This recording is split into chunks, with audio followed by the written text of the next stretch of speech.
The internets. The first one's for you, Ray. Do you believe that these benefits of singularity would be shared by humanity as a whole rather than being reserved for the elite?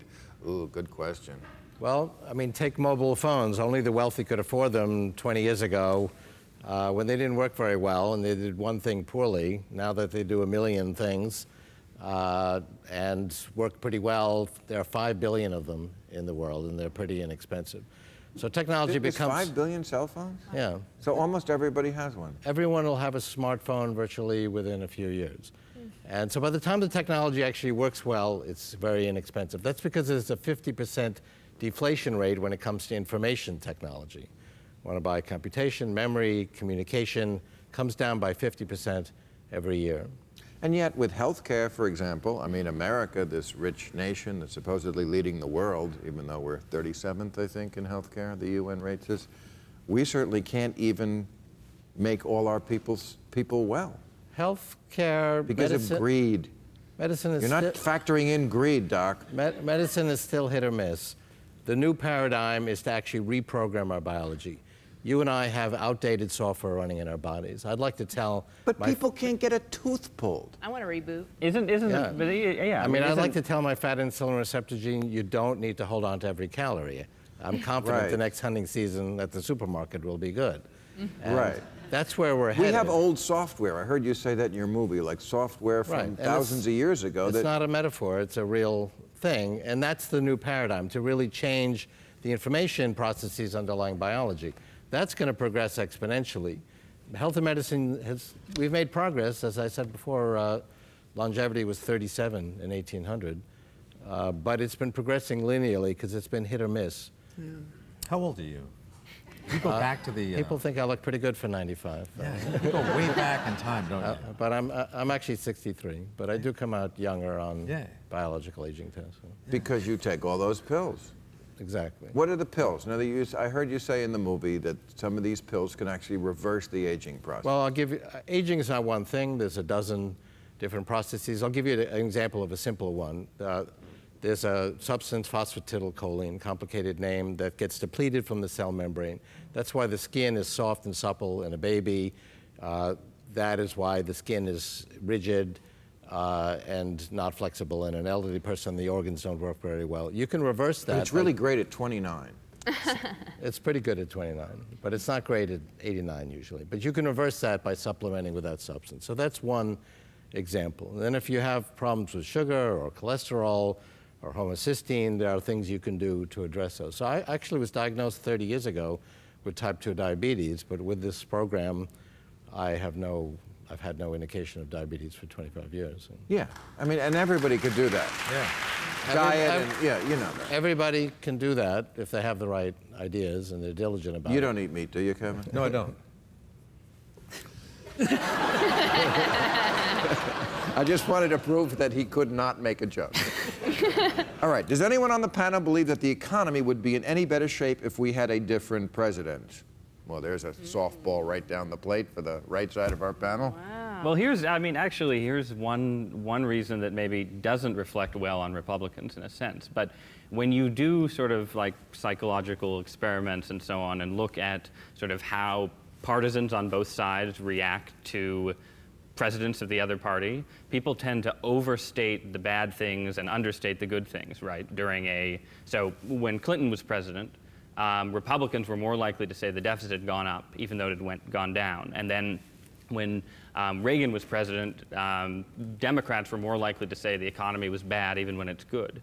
Now, most businessmen, I mean, this generalization, are Republicans. So you could make an argument that businessmen right now, because a Democrat is president, are understating, are more pessimistic than they should be just because of that partisan bias. So really, we need to elect a Republican in 2012 in order to trick those businessmen into investing in the American economy. Did you follow that? How's that?